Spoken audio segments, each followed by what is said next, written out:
So ito ang dito tayo sa kanal mga boss. So ang daming mga isda dito. So nagtataka lang ako bakit nabubuhay yung mga isda dito sa kanal.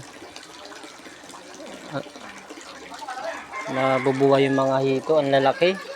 Tapos maraming maliliit na isda. Nakakapagtataka lang nabubuhay sila dito sa kanal kahit napakarumi ng kanal. So ayun sila, yung mga maliliit na isda. Nakikita nyo ba mga boss, yung mga isdang maliliit? So ayun, ang dami nila maliliit na isda Palaisipan lang sa akin mga boss, ang dumi-dumi ng kanal na to, nabubuhay yung mga isdang maliliit. At yung mga hito, yung mga palos. Gusto ko sanang manghuli dito kaso marumi kasi ang kanal na to.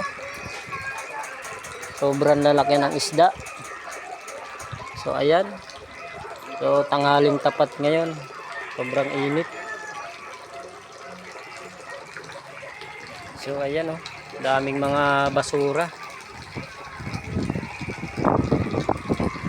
Ayan.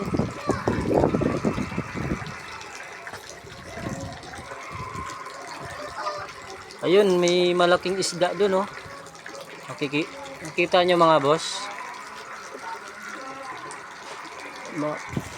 Malayo, baka hindi makita. So, puputulin ko muna ang video dito mga boss. Ay init, ang haling tapat kasi ngayon.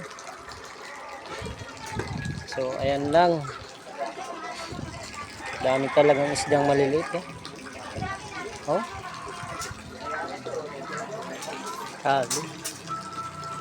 So hanggang dito lang po ang aking video mga boss. Hanggang sa susunod na aking vlog.